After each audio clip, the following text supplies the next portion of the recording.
I'm Jean Deinert-Petch. I'm Coordinator of Continuing Education at the Milford Campus Southeast Community College. I've also served as project manager for a project that has provided a workshop entitled Non-Traditional Career Awareness for Single Parents.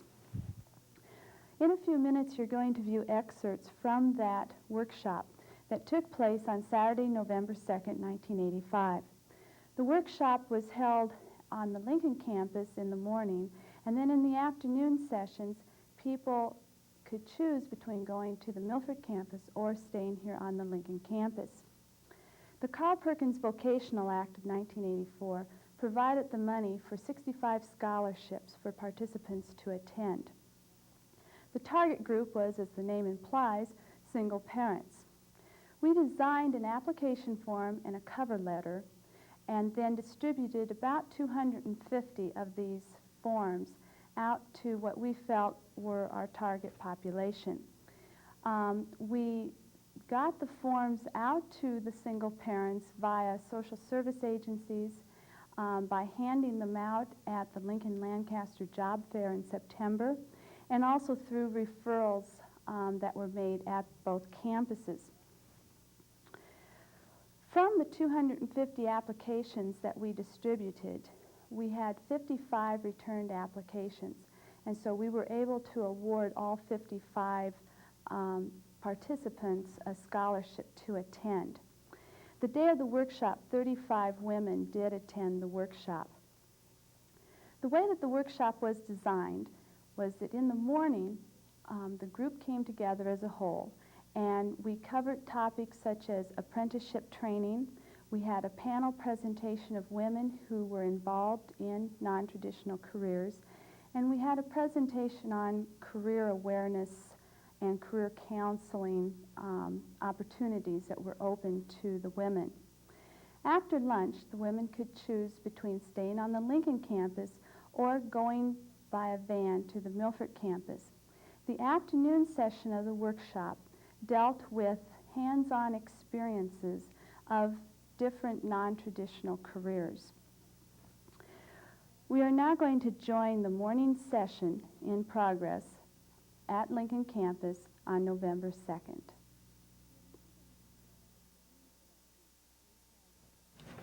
Our first speaker today is going to be Diane O'Brien. She is the only woman presently in the Omaha area electrical program.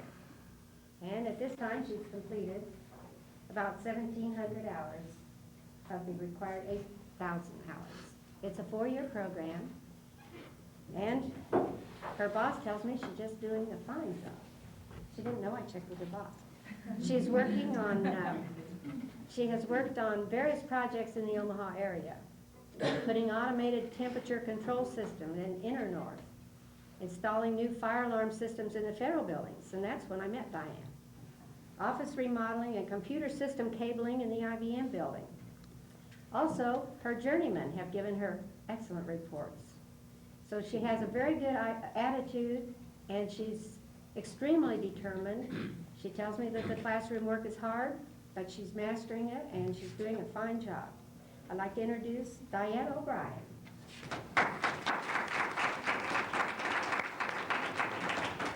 That's what I like about Corinne. She makes it sound like I did all that single-handed. Didn't you? I didn't know she knew everything I did for the last 6 months. I'm belonging to Level 22 of the International Brotherhood of Electrical Workers.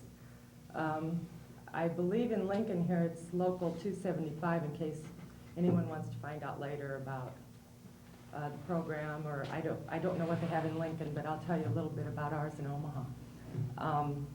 It's a 4-year program. It begins in September. They usually contact you the summer ahead if you've been accepted. You go to your local employment service, job service, and they'll usually have the information on it, or maybe the Bureau of Apprenticeship and Training in your town or the closest one will have it. I had to take a test. It was more the PEG test, I guess you'd call it, to get your reflexes and whatever. It wasn't anything you'd have to study for. That was the first step. And then you go to your local, fill out an application, and they'll give you the rest of the information. Mine was, I needed my school transcripts. I had to have at least a year of high school algebra. And since it had been 15 years since I was out of high school, I thought I'd better go back and take a class. So I went back, I took Metro Tech in Omaha, and took a course in algebra, and I was really surprised. I did real well in it. If you think you're not good in math because you haven't been in school for a while, it might have been because when you were younger, at least when I was in high school, which was over 20 years ago, women just weren't interested in math. I mean, it wasn't the thing to be interested in. We took home ec, and we had to have certain math classes, but we didn't really think it would ever be expected or needed. Well, so I didn't do well in it. I think I got average grades or below, or a little below. And I went back to college, and I loved it. It was great. I mean, I knew I had a reason for taking it, and it was going to help me. And I got A's in it, and it just, I don't know, it just really came to me real well. And so I turned that in. I thought that might help because I applied 2 different years and wasn't accepted. So that next year, you'll get it, and then you get an interview every year. Well, the 3rd try, I went in there, and I just told them I was going to keep applying until they took me or I retired. And you've got to assert yourself. You've got to get in there and tell them you can do it. You're not afraid of work. And if you are afraid of work, fake it. I mean, just go in there and tell them what they want to know. They want to know if you really mean it. And I think they don't really care what you're saying, it's how you say it. And you've just got to let them know that you're willing to get in there and give it the best you got. And they accepted me. That must have done it. Currently, I'm the only woman in school. I'm a 2nd-year apprentice. This next year, they haven't accepted another woman yet either. There's about, altogether, I suppose, about 65 with all 4 years, and I'm the only woman there. There are 2 journeymen. One isn't turned out, which means she's completed all her hours of work. She has completed school. The other is a journeyman, and the year that she left, she finished school, she made Apprentice of the Year, which is of all her classmates in that year. And I'm really proud of her. Right now, she's developed rheumatoid arthritis, and she isn't currently in the trade, but she's an exceptional worker. I mean, she is a whiz. I've worked with her, and to see a woman do this, you know, just be so knowledgeable in the same things, you know, that women they just didn't used to do these things. And I think all they ever needed was a chance, and now we've got it. And we need more women in the trade, I think. We need more applying. When I first applied, there was quite a few women, and it seems to have been dropped. I don't know if it's because they're not accepting too many. Maybe women don't think it's worth it. But just the 1.5 years I've been in the program, it is worth it. I mean, sometimes you get off work so tired that all you want to do is fall on the couch, but you know you got to go to school that night. You have 2 nights of school a week for about 9 months a year, and about 12 to 15 hours of homework a week. And on top of 40 hours a week and maybe overtime, it can get tough, especially when it's something that before this you knew nothing about. I didn't know anything about my tools. Except for a screwdriver, I really didn't know what tools were. And that's where men have an advantage over you too. They get in knowing a lot, most of them, their fathers are electricians, so they know a lot of the basics. And anyway, I'll show you my tools. I know a few of them now, not all of them. This is what I use like every day. I've got a bucket that I carry like my ratchets and my meters and things like that, but this is what I carry around with me. When I first applied, I thought it was mainly connecting wires. You run the pipe that carries the wires. You have to, it's a lot of control work. That's with the wires, but now we're getting into a lot more low voltage cable for computers and things like that, and pulling wire. And the bundles of pipe can get real heavy. The wire gets real heavy, but you do it. And I found out, there were certain things that I hated to do, like run pipe.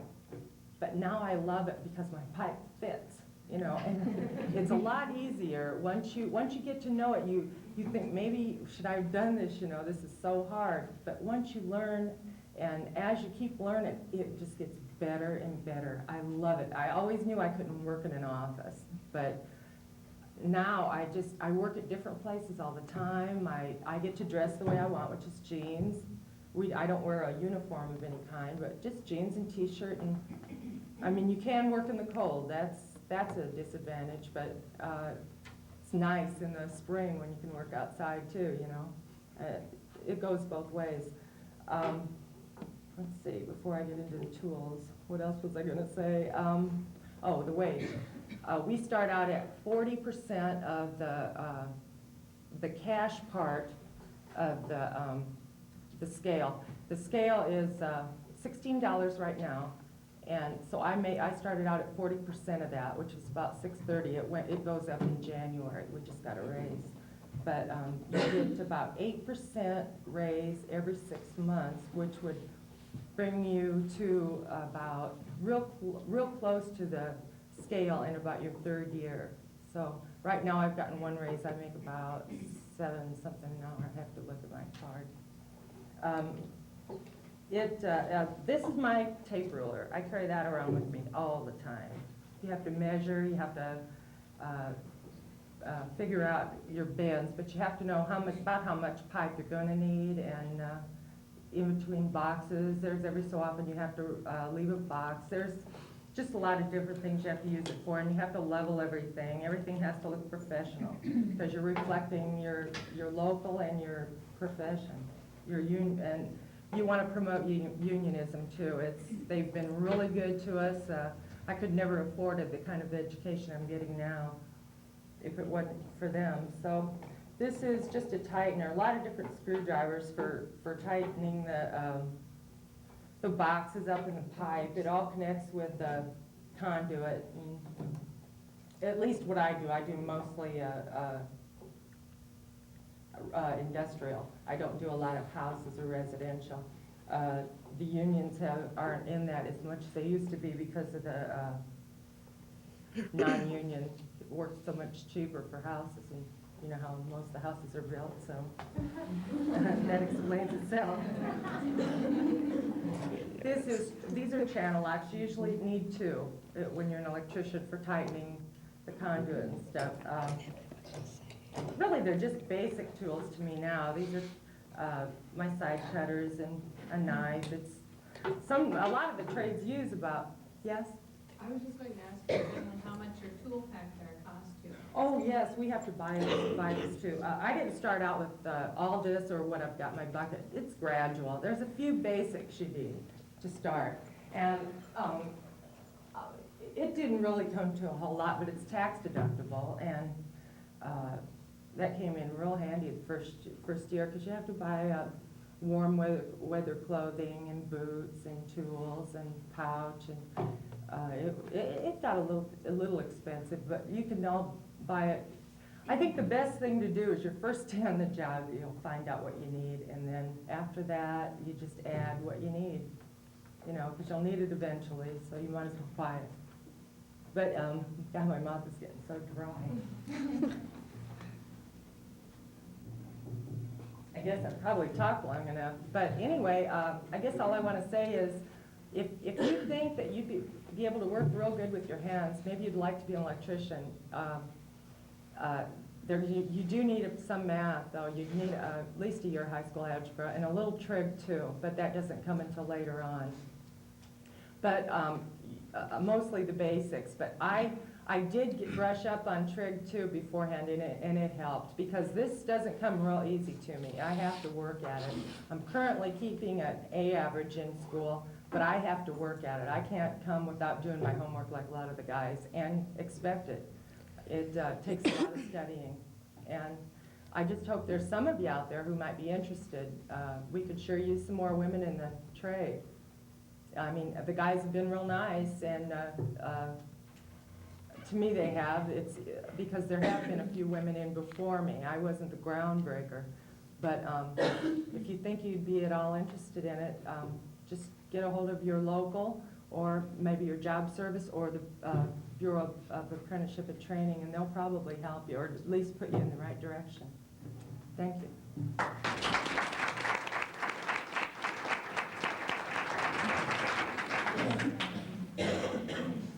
Thank you, Diane. Our next presenter will be Nancy Skerrick.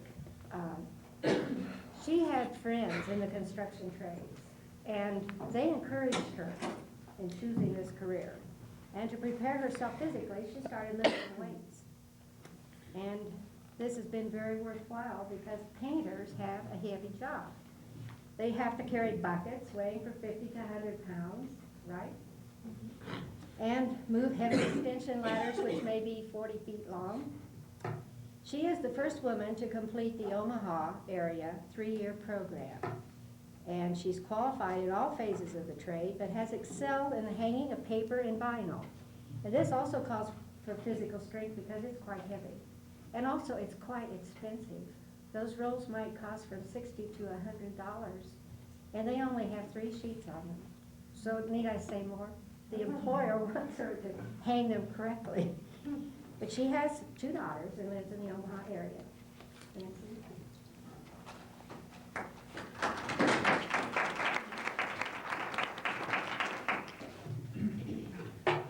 Well, I don't give speeches very well. Diane left my brown paper sack in case I hyperventilate in the car. Thank you, Diane. Some people get the impression that a painter is somebody who just opens up a can of paint, dips in a brush, and that's it. It's decoration time, and that's not what it's like. It's a whole new ball game. I did a lot of painting around home and a lot of hanging wallpaper and everything. You know, every 6 months, tear the bathroom paper down and put something else up. And I thought, you know, gee, that would be fun, you know, if you could have a job like that. And a friend of mine was a union bricklaying contractor.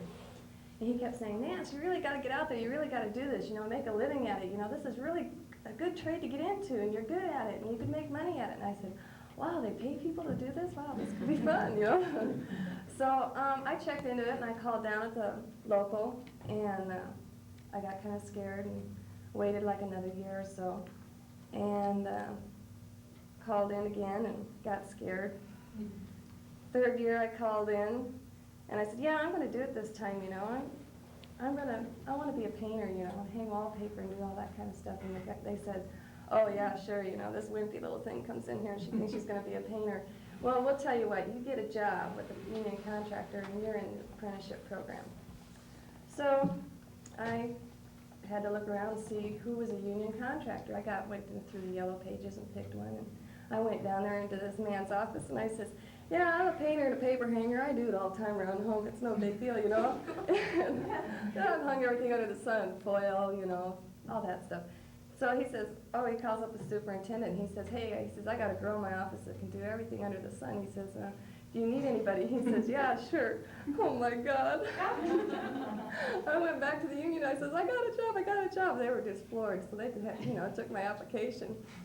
I get down there the first day of the job, and I'm looking around for these little gallon buckets of paint, these 5-gallon buckets, and there's like 50 of them, you know, and I got to carry them.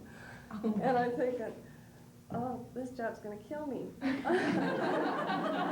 think about this here. I start figuring out what apprentices are making, you know, and say, gee, is my life worth this? This could ruin me. So, you know, these buckets are full of wallpaper paste, okay? So we get them up there and everything, and these guys are just this wimpy little thing of 5-gallon buckets. We got them up there, nearly killed me, but we got them there. And they said, okay, here's your wallpaper. And here comes this 54-inch wide bolt, about this big around, and it weighs about 75 pounds.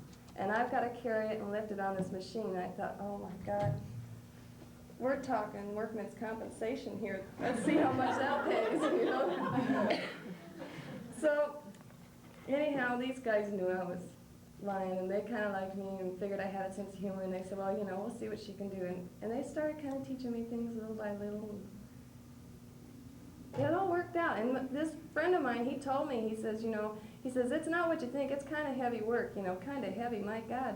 He said, my husband bought me barbell set for Mother's Day.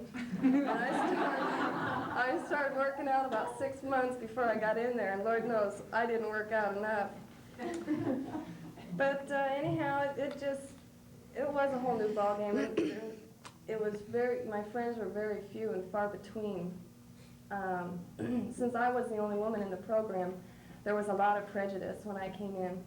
And, women belong home, and all that stuff, And, there's a lot of animosity towards the Equal Rights Amendment, which women were trying to push through. And I told them, I says, hey, I believe in equal rights, I believe that all men belong home barefoot and pregnant, eating bonbons and watching soaps. And so I still believe that. And I say we need more women out there.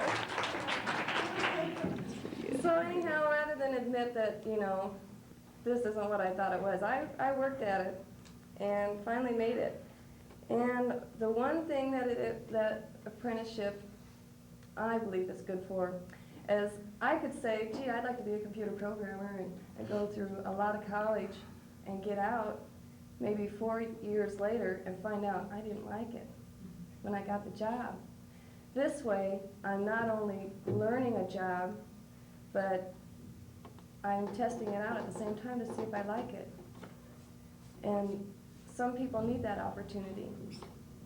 And I get paid. I like that. Get paid to go to school. My program lasts 3 years.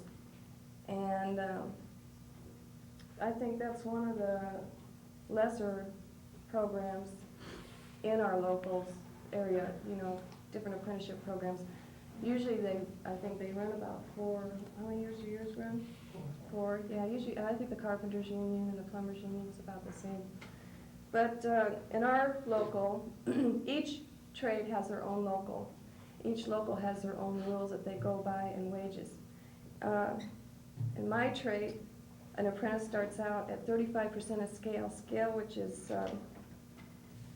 $12.62 an hour. And that would be about $4.42 an hour, which an apprentice would start out at. And as they go through their training, they have periodic pay raises.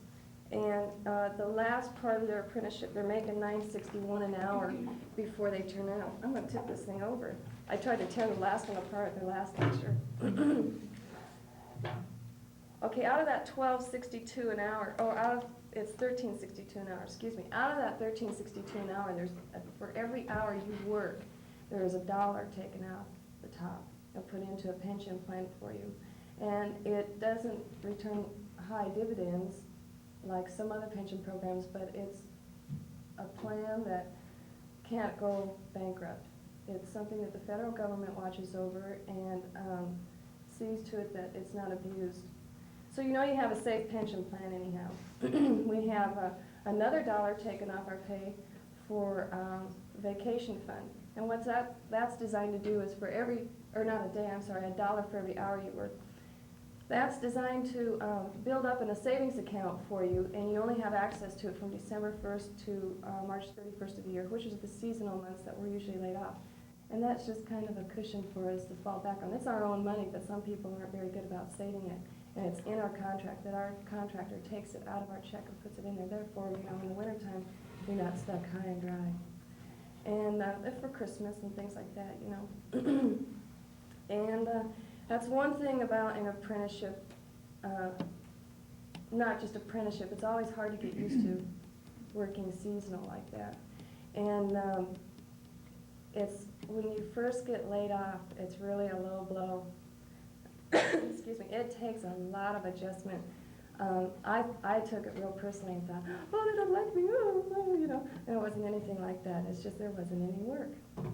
They didn't really treat me a whole lot different as far as anyone else. The thing is that the only reason I was there is not because I was a woman, because I was doing the work that was expected of me at that time. And I wouldn't be working. They're not catering to us. It's not that type of thing where, oh, this is too heavy, I don't think I can pick it up. You're going to pick it up. And those guys, if they can't pick something up by themselves, they're not going to expect you to. In the beginning, they will, just to test you and see what your attitude is and how hard you're willing to work. But it's not like they're going to sit and babysit you all day long. They expect you to do your job. If you can't do your job, then you're not there. So I don't want people to get the wrong impression about, oh, the government or the unions are looking for women, you know, they've got it easy and we'll just hire a woman and like meet our EEO for the month, you know, our equal opportunity. It's not like that. You really got to do the work. I have a lot of tools that I have to carry, and it's impossible for me to try and bring all these tools that I use. Crane mentioned that not only am I a painter, but I'm a vinyl hanger, and that's not, it's not just vinyl. I do hang carpeting on walls, wool fabrics and linens from Europe and things like that, where each strip costs like $90 to $120. And my boss is breathing down my throat and says, I don't have any extra. You do this right or you're a dead woman. You know? That puts a little bit of pressure on you. Real good in the morning. But I have to wear these lovely whites. And I have my tool belt here. And I don't have to carry very many tools usually. This is my broad knife, patching the wall and smoothing out the vinyl, my screwdriver, which is worn and no longer works. I'll have to swipe one. And this cuts the paper for getting into tight spots, tight areas, or else we use this razor knife. And it's real dangerous because, you know, you can be clipping along and working and not watch and just cut right through your hand. And my measuring tape, everybody knows how to use one of those. My little seam roller to keep the paper down at the seams. And then, when I'm not hanging paper, it's what we call our grip. And it has all the essentials. My radio. The guys made me pack it before I left yesterday. They said, oh, you can't leave without your radio if you're taking your tools. And they threw my needlework in here because I sit on break and do my needlework.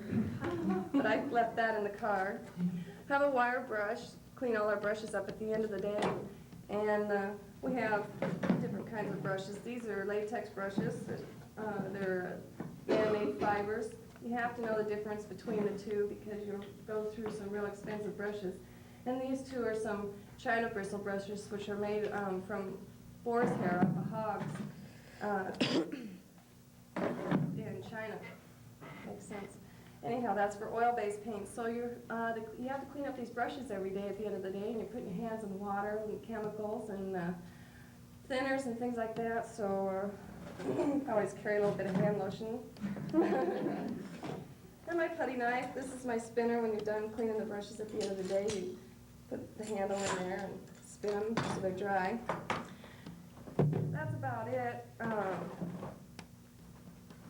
It was impossible for me to bring in a swinging stage. They wouldn't allow it.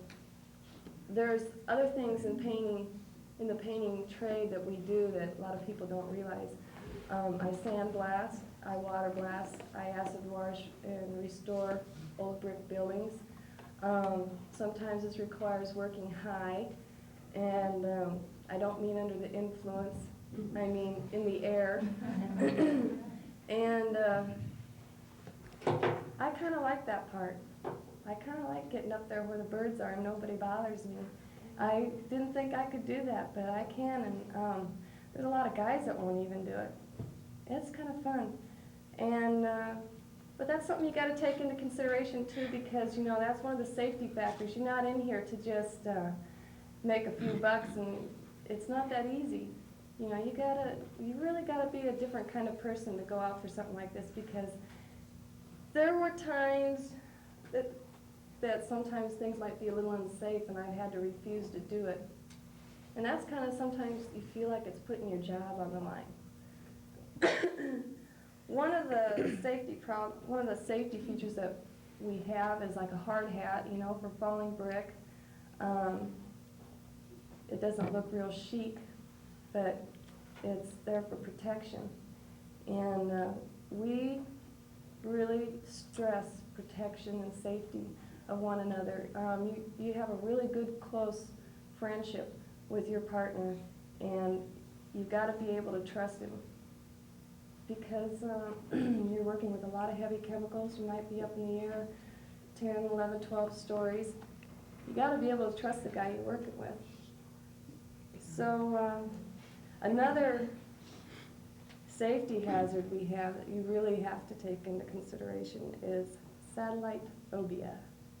When your bladder's calling, and you got to go down 10 stories and walk outside and across the street to a satellite, and you know when you get in there that there's going to be that dump truck coming down the street that hits that pile of sand 10 feet away and roll right into the satellite while you're in there. I know it's going to happen every time I go in there. Besides that,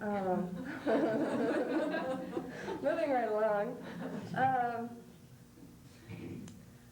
to me, I don't design the things that go on the walls, and I don't pick the colors or anything, but it's kind of fun to act out somebody's fantasy or dream. And it makes me feel like I really am a skilled person. And to see some of the craftsmanship that's involved, it's truly breathtaking. To watch a carpenter start with a bare piece of wood and route it out and cut every little nook and cranny so that everything fits together around this beautiful oak stairwell going up. And when he's done, you got to come in and you got to stain it and you got to put a finish on it that looks like a mirror, and you can almost see through the wood. You can really stand back and take some pride in what you do. And besides that pride and the paycheck, I don't think a person needs a whole lot more to build their own self-esteem. In 7 years, I can't say I've ever gotten up in the morning and not wanted to hurry up and get to work. I love it that much. And that's about all I have to say. I wanted to share something with you. I have a card here from my cousin. Gave this to me yesterday afternoon. It's of a woman in a business suit with a briefcase. She looks very professional, and it says, "Congratulations, you've become the person your parents always wanted you to marry."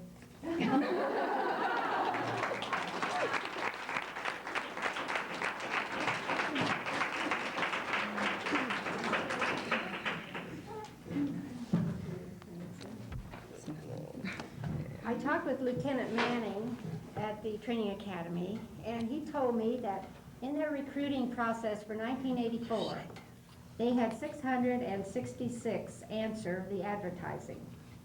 334 returned applications, and 264 took the written test.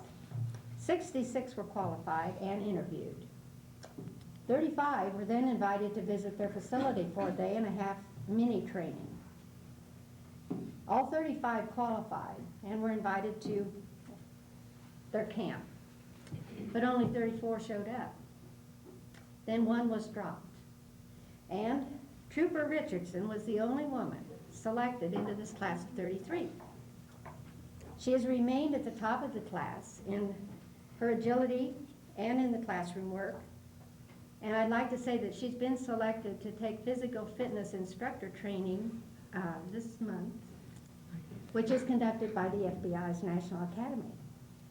She's stationed in Grand Island and has twin sons, Trooper Richardson.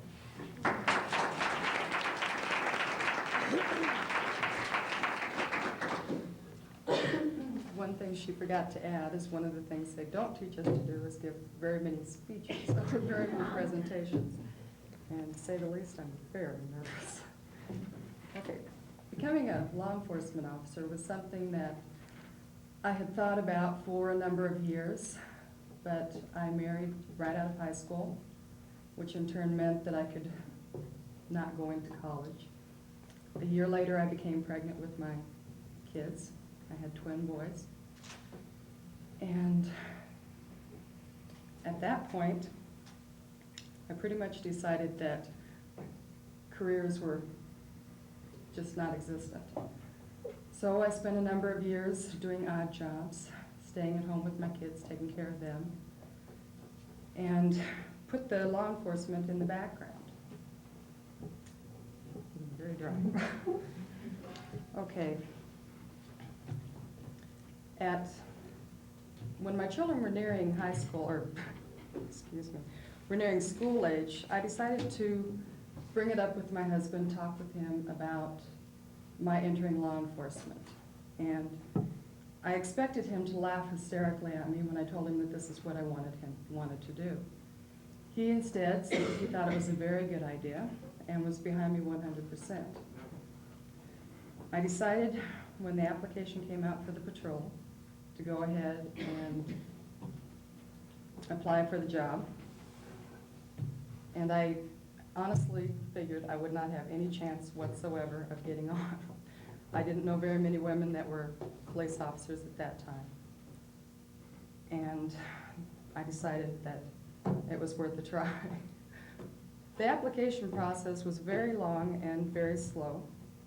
I first applied in September of 1983, and after taking a written examination, after taking a written examination and being told that I passed it, they did a background check on me, which is very thorough in the patrol. After that, they asked me to submit to a polygraph examination, which in its own is rather nerve-wracking. You're all hooked up to the wires.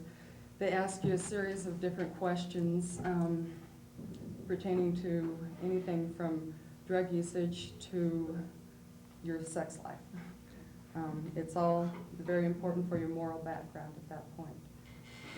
After that, I was involved in an oral interview, which was myself and 7 members of the patrol. We sat around a table, and they, in turn, each had a little booklet and asked a number of questions.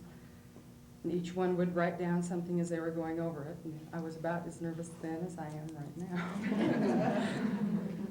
After I went through this, I was accepted to participate in the 1.5-day mini course.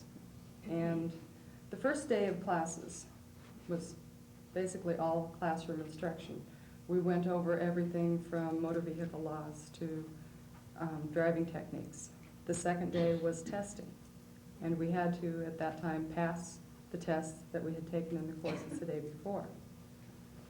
After we got done with this, we had what they called the agility test, which was something that I had tried to prepare for by working out with jazzercise and vital size and running a little bit beforehand, chasing after my kids. The course, the agility test, involved dragging what they called a 70-pound victim, which in turn was a rather large duffel bag stuffed full of 70 pounds worth of sand. We had to, when they told you to start, you had to drag the victim, then climb up and down 15 stairs, run to the next step, which was crawling through a window. Then we had to run 42 yards, climb over a chain link fence, which was approximately 4.5 feet high. That was one of the places I had a little bit of difficulty with, something you don't do every day. After climbing over that, you had to run for 76 more yards around a number of obstacles, back and forth and back and forth. When you got through with that, you had to climb over a solid fence, which was approximately 4.5 feet tall again, and you proceeded to fall on the other end of the fence. And hopefully you got done in the amount of time that they expected you to do it in. When I ran through this the first time, I was the only woman with a number of men, and I had the feeling that the men didn't think that I could do it. And I had my own doubts at first too. So I decided to wait till the very end, be the last one to go through. I went through it, and as soon as I got done, they said, "Try it again."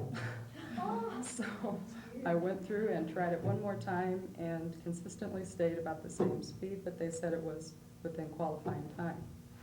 But at that point, I felt defeated myself and didn't feel like I could probably go ahead and complete what they were doing. And we went back in, and they informed all of us then that yes, we had made it. We would be accepted into their training camp. And as she said, I was the only woman along with 32 of the men that were accepted in, or 34 at that time. when I realized that I was going to be the only woman going into the 11-week training camp, I had the tendency to want to turn around and run. I was a little nervous about going in at first. I didn't know how well I would be accepted. But I went ahead with the encouragement of my family and of my husband, and with a strong desire to go ahead and do what I wanted to do, get it accomplished. I started in the training academy at the very end of March in 1984. The training was, as I said, 11 weeks long, with 3 additional weeks of advanced basic training over your first 6 months of employment. A typical day began at 5:45 in the morning, which meant I would get up about 5 o'clock so that I could try and be halfway awake. And we had our calisthenics. Calisthenics consisted of numerous exercises and running at least 1 mile to 2 miles every day. A number of times I'd go at the front of the group when we were running so that I could pace the whole group, and there was no such thing as not completing any of your calisthenics during the day. I was expected to do the same amount or as close to the same amount of exercises as the men were, and it was rather difficult, but by the end of 11 weeks I felt I was in pretty good shape and felt really, really good about myself. The rest of the day was spent in the classroom and outside in practical instructions. We covered everything again from motor vehicle laws to range to first aid treatment to driving techniques. We even did some swimming, self-defense, and at one point we even tried some boxing, which is something that I was not prepared for at that time. Girls just aren't taught how to box when they're little, and it's an interesting experience. At times it seemed like the camp was very long and took a lot of time, but it was really rewarding and I enjoyed it. Upon completion of that, I was assigned to work in Grand Island. It's one of the requirements when you join the patrol. You have to agree to live wherever they ask you to live. You can transfer after a period of time, but if you request a transfer, you have to pay for the transfer yourself.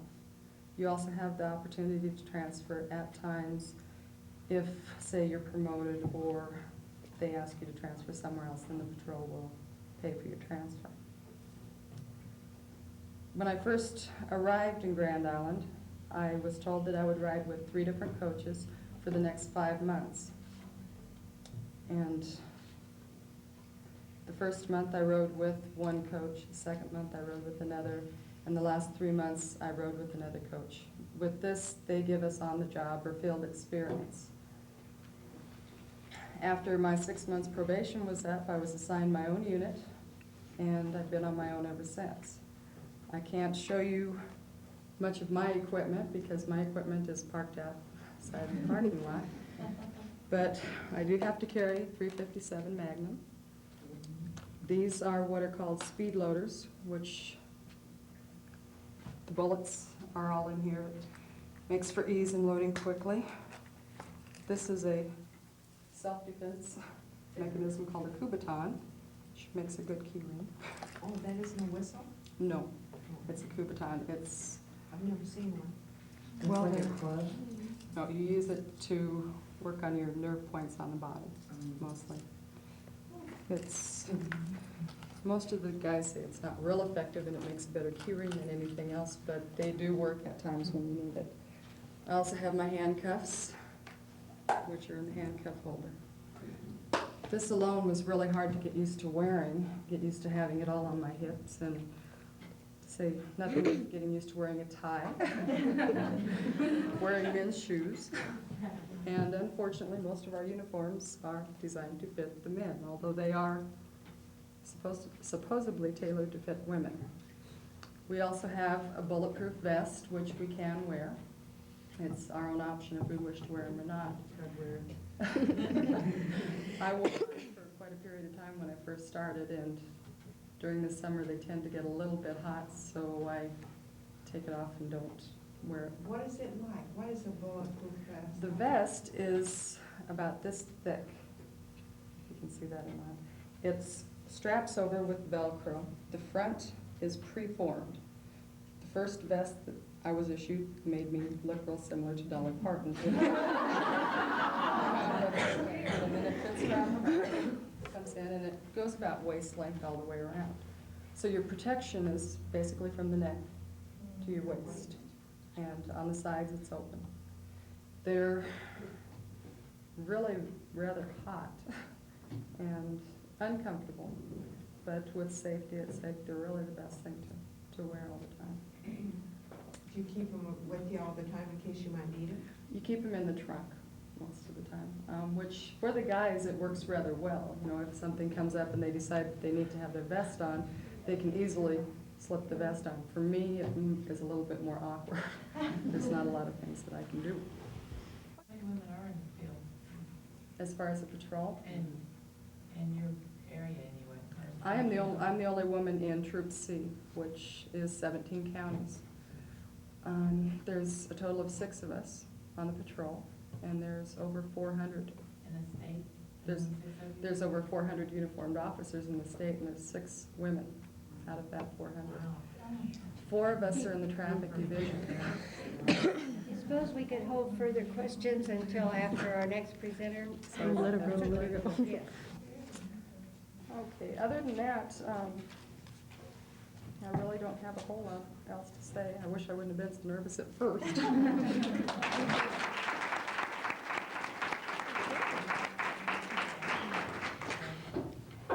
Jean Diner-Ketch is going to introduce our next presenter. And I guess I forgot to ask you, please, to hold questions until everyone's through. But we're sure glad to have all the interest. Thank you, Lori.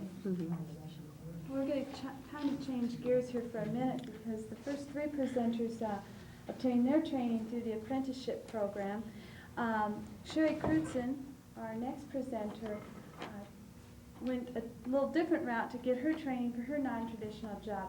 Sherry's a graduate of Milford Campus Southeast Community College, and she had such a good time the first time through, she went right through the next program. So Sherry has both an associate degree of applied science in automotive technology, and then she went through the parts distribution technology program.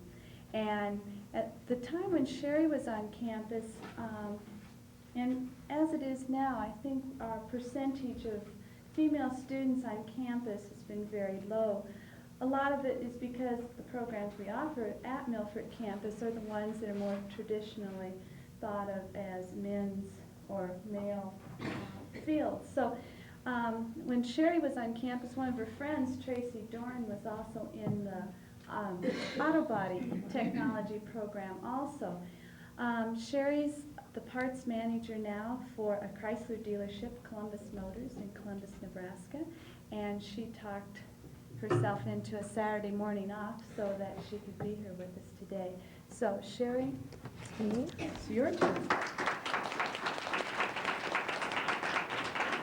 Okay, Lori, you're going to be a tough act to follow. Okay, I've always really enjoyed cars because, for one thing, it's something everybody has to have. And working on cars, they're always going to break down, so somebody's going to have to fix them. And my schooling consisted of 6 quarters in the auto mechanics, which included everything from learning the basic electrical stuff to rebuilding entire engines, tearing differentials apart, the works. And let's see, the parts management was 6 quarters of mostly book work and then a little bit of training in the parts department and then 1 quarter of co-op training, which I worked at Godfredson's across the street for that. Okay, the worst part about the auto mechanics was the guys, I don't think they really knew what to think about a girl walking in there. Luckily, there was another girl in my class to start with. And then about 4 weeks after we started, I think she'd had enough and she quit. And so that left me there with 23 guys. And they didn't like it, and I didn't like the way they treated me, because at first they would try to pull little pranks on me and try to get me to quit and do really nasty things. And let's see, they weren't exactly what you call your big brother type. And so it made it more of a challenge for me, and it made me put my mind to it that I wasn't going to let them get the best of me. So I tried, and I'd go home and I'd study and I'd study and I'd study. And finally, when my test grades started proving to be better than theirs, they realized that I wasn't going to quit. Getting their acceptance was probably the best thing for me because it made, I mean, I would help them with their problem parts and they'd help me with stuff that I had problems with.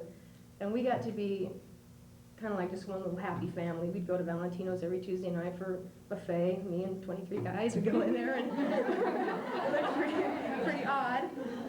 But second quarter, our class dropped, I'd say probably to about 15 people. A lot of the guys quit because they were farmers and they needed to be in the fields, or they just didn't, their grades weren't good enough and they couldn't cut it. And that brought a closer bond to everybody because then everybody was, you know, everyone was real close, and we were all pretty close to the same age. So the guys were more willing to accept the equal opportunity bit where I wanted to prove myself and all that stuff. So the best part of auto mechanics is probably the knowing that you can do it. If you get broke down on the road, you know that nobody's going to take advantage of you. You know, if your car breaks down, they pull your car and they tell you you need all this stuff, and you're saying, no, it's a water pump, you know, fix it and get out of here, you know. It's not going to cost you an arm and a leg. And being in parts management now, I know what the parts cost as well as what it's going to take to fix it. So there's no, I think this is something that everyone needs to know a little bit about, is what they drive. Sure, it's fine to put gas in and know how to check the oil, but you also need to know a little bit more about how it runs, so people can't take advantage of you, because there are a lot of dishonest mechanics out there. There are, and it's the way it's always going to be, but there's also an awful lot of honest ones. People that aren't willing, you know, they aren't going to take advantage of you when a car breaks down. So it's just a little bit easier if someone, you know, if you know a little bit more about it, and so you won't get taken advantage of. And then I decided at the end of the 6 quarters that auto mechanics really wasn't what I wanted to do. I couldn't imagine being pregnant and laying underneath a car, you know, changing oil or something. That just isn't, or when I'm 40 years old, I don't want to be coming home from work all greasy and everything. So that's when I decided to go into the parts management end, because going through auto mechanics really set me up for going through the parts, because I already knew everything, you know, all about the parts of the car and what they look like when they go bad and what happens when they go bad. So that made that class a lot easier, which was kind of nice because I didn't have all the studying, since I had a job from 4 to 11 after school every day.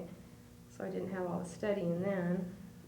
And then the co-op quarter was just kind of an extension of school. I mean, it just seemed like everything went just like school went, and everything was just fine and dandy. But then when I graduated and I went out looking for a job, I found out it's not like school. I sent 44 resumes to Columbus and got 2 interviews. I mean, they are not willing to hire women at all up there, especially one where I did get a job. I think the main reason I got the job is I went to school with my boss's son in Milford. He was in auto body. And they needed a parts manager there. And when I got there, took the interview and I got the job. When I got there, I could see why they needed a manager. The parts department had absolutely no inventory control. Everything was just thrown on the shelves. The mechanics came back and got what they wanted. And it was a disaster. It took me 3 months to, you know, straighten it up just so I could find something. It was a mess. And then the other parts manager, he quit. He was there while I was putting everything in order to take care of the sales and stuff. But then after he quit, I was running the place, and I had a lot of problem with the older men and the older mechanics coming in, because they don't think any 24-year-old girl is going to know what's wrong, you know, what kind of part this is. So they'd explain it, and they'd want me to take the book out and show them the little pictures, and I'm going, okay, I know what the part is, I know what it looks like, but go ahead, you know, if this makes you feel better, go ahead. So we'd go through this thing, the water pump. Okay, it's on the front of the engine, it's got the fan hooked to it that goes around. I'm going, oh, you're making me feel really stupid, you know. But until I proved to them that I knew what I was doing and all this, I had to put up with that, because I don't want to cut them off, because that's only going to make them mad. They're going to think you don't have any patience with them. But I think my women customers really appreciate having another woman there, because you're gonna not sell them something they don't need, and you're willing to spend a little bit more time, because you know what it's like not knowing what the parts are, and you know what it's like not knowing when you go into a parts store and you're trying to describe to this part, well, this little thing that sits up here on this other thing, and they're going, okay. The guys won't, they make you feel like you're really stupid and you don't know what you're talking about. But another woman is gonna be a little bit more understanding, because I've been there. You know, I didn't know what everything was when I started school either. And now I've taken on a couple more jobs besides being the parts manager. I'm also their bookkeeper, and I handle all of their computer work, all their financial statements. I have to meet with the Chrysler representatives twice a month. I have to meet with the accountants once a month. And the computer work sometimes takes an awful lot of time. So when I go in at 7 o'clock in the morning, sometimes I don't get out of there until 8 at night. And it makes for a very, very long day. And then I have to work Saturdays, and which is about 6:45 till about 1 or so. And it's a very rewarding job because the pay is really well. I get a salary, and then I get a percent of all the sales that I make, or all the sales that our parts department makes. So you can take home in a good month $2,000, and it's, you know, it's good money. You can't beat that, but it's a lot of hours. And anybody that wants a really glamorous job or something like that, don't do this, because it's not all glamour. Did the man before you put in that many hours, the man that was the parts manager? Evidently not, because when, it was a mess when I started there. Our warranty, we have an EPA rating, estimated amount of, cost per repair, and it was like at 165. That means $165 for every ticket that he wrote got paid, and now it's down to like $50, which the closer you get to zero is better for that, because it means that you're not getting somebody turned away. And when they got turned away, he wouldn't try to figure out why, he'd just throw them away. So we did a lot of warranty work that we weren't ever getting paid for, like the state cars. We get a lot of warranties in on the state cars. And they seem to take a little bit more time, because usually they rack up the miles a lot faster than a regular car. So, and Dennis, he would just throw everything away, paperwork everywhere, throw in the garbage. He would keep no record of any orders that he would make. He'd never write anything down. So when I went there, it was just like $80,000 worth of stuff sitting there, and no record of what it was. So it was really a mess. But everything is kind of settled down. Now I'm trying to work on getting the inventory off the card system and onto a computer, which we just got this last summer, and everything's working really well. And I think anybody that wants, I had to prove to myself that I could do it, and I always liked cars, and it just seemed like that was the way for me to do it. And I think you have to find something that, a career that's going to pay you well for the job that for the amount of time and work that you put in it. And that's the job that I picked for it. So. Did you learn inventory control at Southeast Community? Yeah, a little bit. The way that I set mine up is kind of the way Gothardson's has theirs set up. So it works out real well. Since I knew it was the system that worked, that's the one I wanted to try. So you learned that on the job training while you went to school? No, well, it was the last quarter of my parts that you don't go to school, I moved back to Lincoln and worked there. Other than that, that's it.